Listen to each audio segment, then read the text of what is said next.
way, right? What it will do is it will check the protein components and all. Then whatever the vaccination they found for earlier pandemics, like previously there were some pandemics, right? For that pandemic, they have found some vaccination. They collected all the information from that previous vaccinations. Then they found a common chemical compounds, what and all included in that vaccination, and they present virus. They learned about its properties and all. Then they are trying to map previous chemical components used in drugs to be used for a new pandemic, COVID-19, something like that. So some interesting stories are here. You can read this later. 2:30 now. Okay. So I was explaining about flops, right? What is flops? Right now we are in 10 to the power 15. Okay. So you may think which is the fastest computer on the earth today? It is not IBM computer. Now it is a different one. So to get that one, you need to go to top 500 list of supercomputers. Every November, they will calculate this flops. Then they will list out which is the fastest computer on the earth. So next November, that is November 2022, there may be another supercomputer coming in this list. For now, today, Chicago, it is Japan's supercomputer is there are 7 million cores are there. Second place is IBM Summit. Third place is IBM Sierra. Then fourth place is China's computer. Like that, all listed here. This is the top 10 list. You can check, and you can just think these number of cores, teraflops, how many teraflops. See here, in the Summit, 148 petaflops we got. Right here it is 442. That means almost three times more than Summit. Similarly, it is common. Some other people will come this next November, and they will be listed in the top. So there will be huge competition to get into the number one position every year. That's about flops. Then, yeah, there are different parallel computing model, like data parallel, like same instructions are carried out simultaneously on multiple data. Task parallel is a different instructions on different data, MIMD. SPMD is a single program, multiple data. SPMD, single program, multiple data, equivalent to MIMD. For us in the HPC, right, message passing interface, mostly this one fits MIMD and SPMD. How we will see that one? Okay. One second. Installation I am checking. It's going on still. We can continue with the PPT. Meanwhile,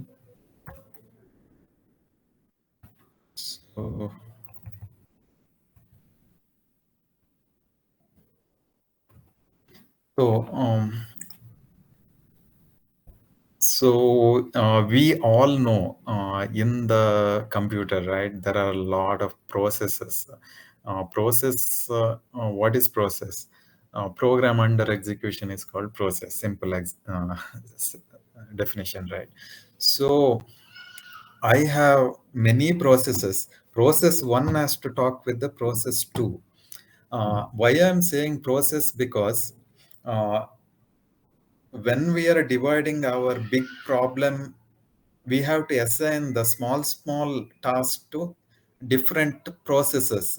So task one will be done by process one, task two will be done by process two, task three will be taken care by process three. So it is a communication between the processes, group of processes. It is exactly what you studied and what you are learning in your computer science OS topic, that is inter-process communication. One process has to talk with another process. Process A is talking with process B. Anyone, what are the inter-process communications that you have used in your lab programming? You definitely you might have used many inter-process communications. Could you please name a few of them?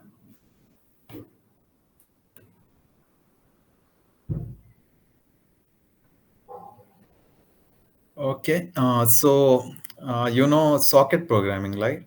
Socket programming is the one uh, very popular. Then pipes used, fee, FIFO, all those things. In socket programming, how do we write the program? How two processes are talking to each other? We have to create the socket, then bind with port number, IP address, then connect. Client has to connect to server. Once connection is established, both processes will communicate. That means send and receive the data. Server will send, client will receive, something like that. This is called client server programming model. It works on inter-process communication. We are using socket programming. Similarly, in HPC, socket programming is very tough. Very tough in the sense we need to learn system programming, and it is a low-level programming, and it takes time writing the program. So MPI, what they did is they created the library, high-level library internally that makes use of this socket programming. We need not have to create sockets, bind it, connect it, and all. Everything is done internally, very hidden fashion. So it is an abstract level. Uh, so for MPI user, it is very simple commands. We need to run the commands. No need to create the establish the connections and all. Internally, MPI will do it for you. So that easy it is. Our main focus is to break down the bigger task into smaller tasks, assigning each task to different processes, and all the processes will talk each other and complete the job very quickly, parallelly doing it. Yeah, that is the idea behind HPC and MPI. Uh, Then, yeah, we know processes as counters and associated tasks, sharing single address space. MPI is for communication among the processes. Separate address space is there for each process, right? Yeah.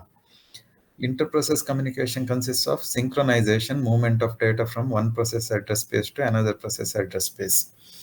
That means process one will say, hi, process two, I am sending data. Then he has to say, okay, I am fine. That is called synchronization. They have to check before sending the data. Once the synchronization happens, then the movement of data will happen. Yeah, that is what here is explained. So MPI send receive looks like this. Sender MPI first in the program, right? When you start to write MPI program, it is a C program, uh, general C program or C++ program or Python program, but it will have some functions in between that is called MPI functions. So it starts with the init function. What init function will do is it will set the environment for running HPC workloads. and then sender will send the data, MPI receive will receive the data, and finally MPI will finalize. That means it will clean up all the environment that it created during the init.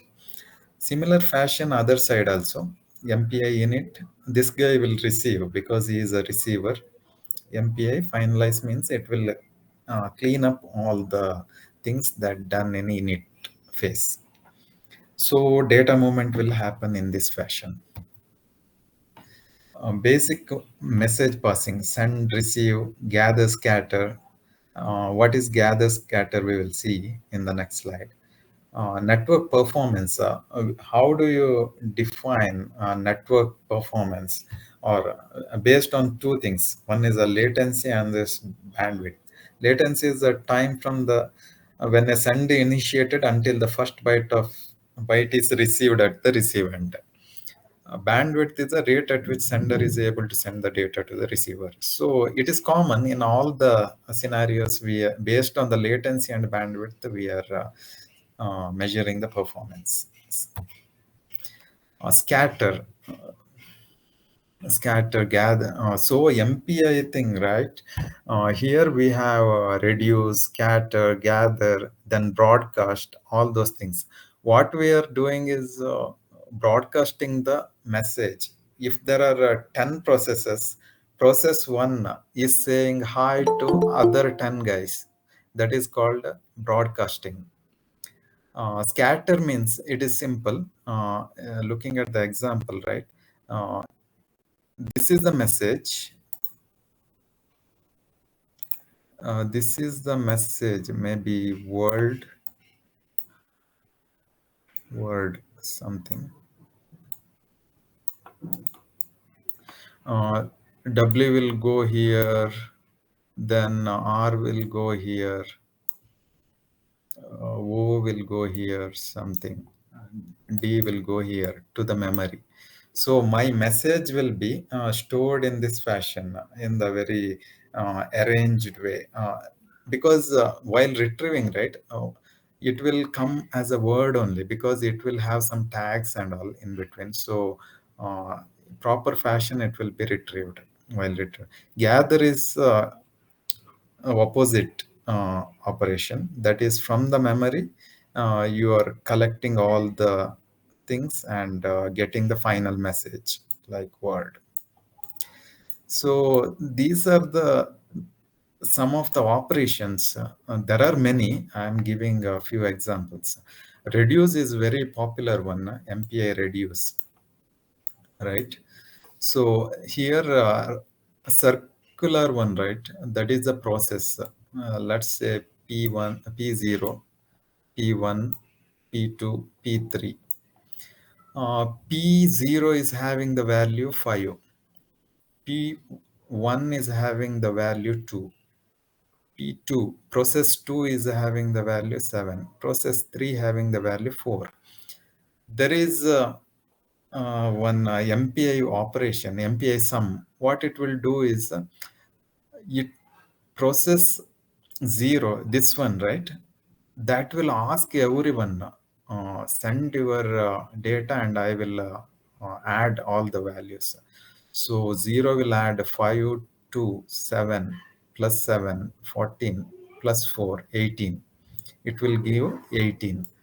This is a parallel operation. So 4 people here, P1, P2, P0, P1, P2, P3, they are doing all the work together, right? So parallelly. This is one of the example for reduce, MPA reduce. If you have the array of things, first array is having 5, 2, 7, 4. Second is having 1, 3, 8, 2. So root person 0, he will take the ownership. He will ask everyone, first give all the values from the first array. 5, 2, 2, 7 and 4, 18. Similarly, 1, 3, 4, 2, plus 8, 12, plus 2, 14. This way, it will calculate in parallel. So I am giving the small example, right? It is a very small example. It is useful when there is a calculation with the millions of calculations per second. At that time, it works very nicely. For smaller calculation, no one is using MPI. It is for big calculations only. Please understand that way, and apply these examples, and analyze that one. And there are different variations of reduce operations. All reduce is there. uh, Here also, uh, here all the guys, 0 1 2 3 will be asking with everyone. 0 is asking with everyone. Give all the values from your first array. So he is adding all the 18, then a second array 14, 18, 14. He is also asking with everyone. Give all the values in the first array. Same result he will get. And he is also asking with everyone. So he is also getting 18. He is also this way. See, there are different scenarios where these kind of communications are useful. In not in all the cases, in some cases. This way, MPI works. I hope reduce operation is a very popular one, and if you understand this one, almost you are ready to go with the implementation of MPI applications. Any questions?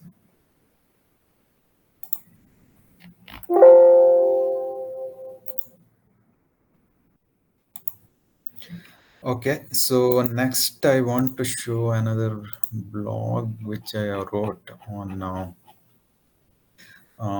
reduction operation. Okay, reduction operation. Just now we saw, right?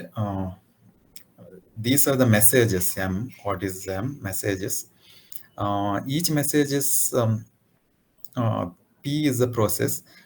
Process will get those messages and pass in the network. Why I'm showing network is these processes are in a different computers or hosts. It is a internode communications, a distributed communication and parallel communication. That is the reason I showed in this picture in this format. So reduction operation has, we have seen MPA reduce. There is a I reduce. I reduce is a immediate reduce. That means it will not wait. It is not waiting for the receiver to say okay. It will just send the messages when immediately. Then all reduce we have seen in the previous example. Similarly, I all reduce, that is the immediate all reduce version. Similarly, reduce scatter block, many are there. MPA scan, I scan, all are doing a different way of communication patterns. All that we are showing here is nothing but a communication between different processes, how different processes are communicating. In some cases, one process is sending data to all the process. In some cases, all the processes are sending data to one process, one to many, many to one, all these combinations and all. So here I'm mainly looking at the reduce operation perspective. So there are many things, right? We can give maximum, minimum, sum, product. This is very interesting. There is a program here. This is a MPI program where I am using MPI reduce here.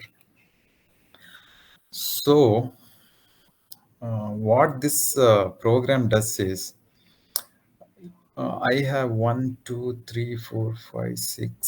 6 machines. Host 3, host 4, host 5, host 6, host 7, host 8. 6 machines are there. I am finding a memory. how much memory each machine has.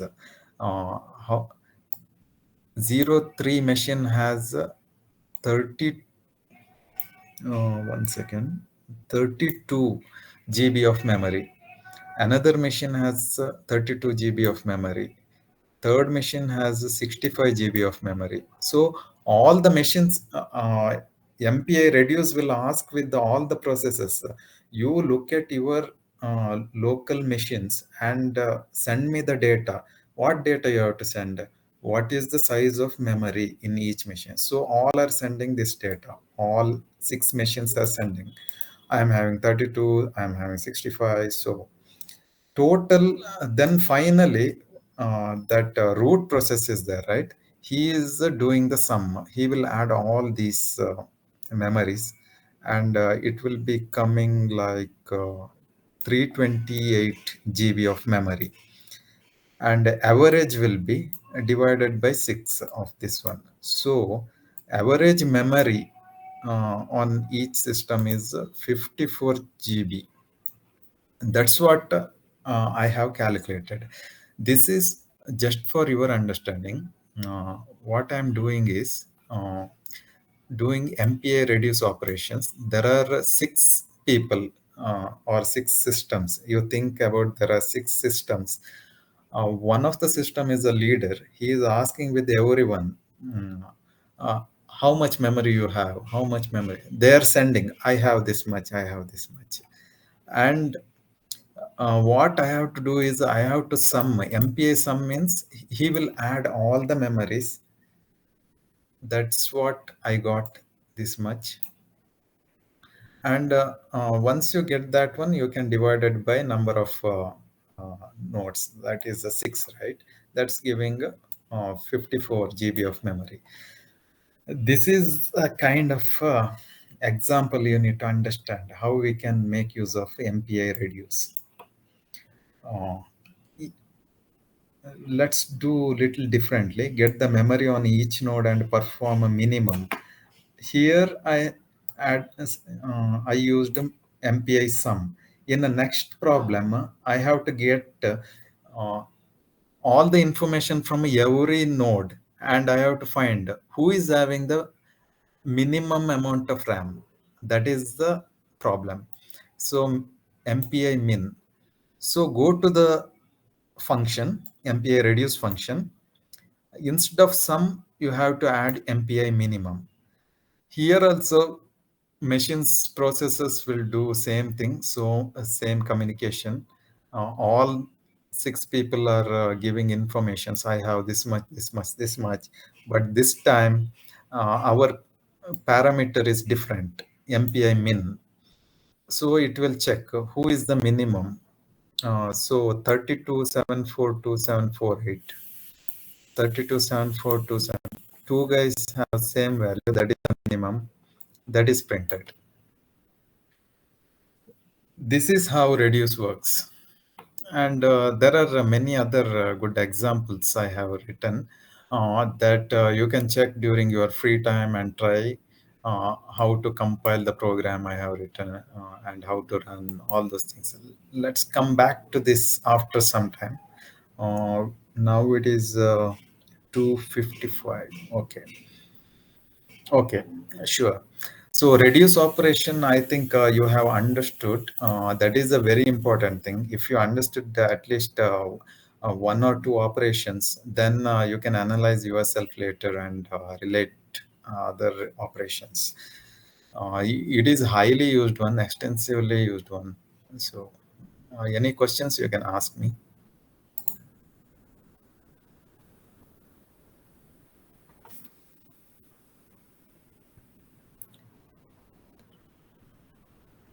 Let's check our installation is complete. Yeah, installation is complete. I will come back to installation part once we will finish this 2-3 slides. Okay.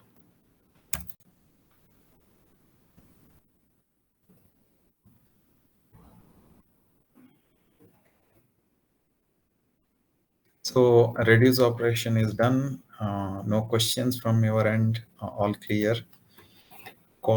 cooperative operations for communications.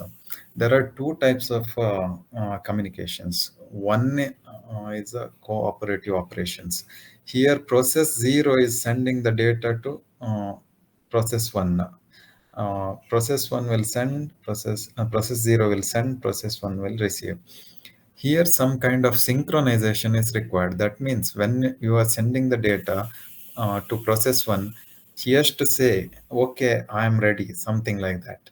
Otherwise, you can't push the data. So it is called push model. It is also kind of blocking until unless process 1 is agreeing, you are somehow blocked there. This is called a blocking mode of MPI communication. Another next thing is one-sided operations for communications. Here we are using a put and get. These one-sided operations include a remote memory reads and writes. I will show you the diagram how it works. Only one process needs to explicitly participate. That means process 0, he need not have to ask process 1 whether you are ready, I will send data and all. It will just put the data in the memory. That's all. Later, when process 1 is comfortable, he will take the data from the memory. That is getting the data. Putting the data to memory, process 0. Process 1 will retrieve the data, get the data from that memory. So this memory is there, right? It is shared, actually. That is the uh, thing in one-sided operations design perspective. That's also called a remote memory access, remote memory reads and writes. So it is very faster, immediate. Uh, so one-sided communication looks like this. If you see process 0, process 1, 2, 3, right? Here 4 processes are there. Green colored one is a global address space, which is shared between all the 4 processes. So if you put the data here in the green area, that is a global address space, any process can take the data from there at any time. So you need not have to do synchronization and all. That is what here explained. The basic idea of one-sided communication model is to decouple the data moment with the process synchronization. Should be able to move the data without requiring that the remote process synchronize. Each process exposes a part of its memory to other process. See here, this green colored one, right? Blue colored one is not shared. That is a private memory region. Other processes can directly read from and write to this memory. Yeah. So one-sided communication is a faster way of moving the data, and it's not blocking. It's a non-blocking communication, we call it. Yeah. Next slide, I just mentioned about the demo. Basic MPI Hello World application. We just saw our MPI got installed now. Let's run one application. Initially, what we do, first time, we run a Hello World application, right? In our case, whether our setup is working or not. We'll do that. Then how to compile and run the program. So you write a program, MPA program, you have to compile, right? If you write the C program or C++ program, you would do compilation, CC and file name. Similar way here also, but command will be different. Some sample programs, right, that you can try are available in the GitHub link, and that's mentioned here. Git clone HTTP. Okay. Uh, Build application Hello World example. Uh, this is the Hello World program. See, there are many things, right? Hello World in C is just a one-line program. Here, there are a lot of things. Let's look into each line, what it does. See, include stdlib.h, stdio.h are all common as C. See, this one extra mpi.h. This is the extra thing. This mpi.h will provide all MPI related libraries that I can use in my C program. That is, the main program is started here. I initialize some variables, int and character. Then, yeah, first thing you have to do in MPI programming is you have to do MPI init. What it will do, it will set an environment to run parallel jobs. So that is must. So first line is always MPI init. Then MPI com rank. Uh, it, it will create the communicator. Okay. Then it will assign rank to each processes. That we will see in our demo how it works. MPI communication size.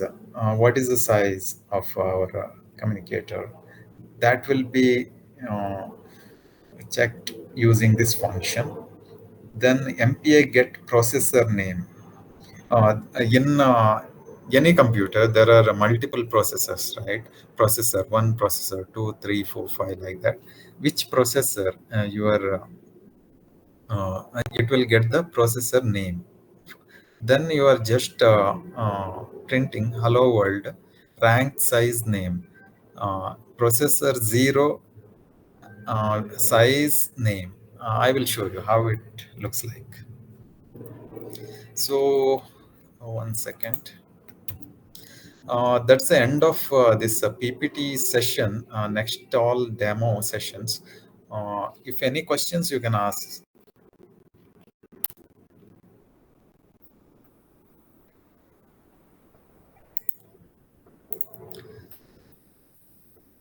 So I hope my terminal window is visible to you.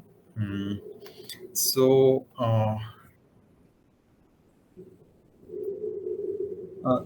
so I will go back to the commands that I have typed during the installation, right? I told this path, NFS, SMPI, CI, SACHIN, KLE, where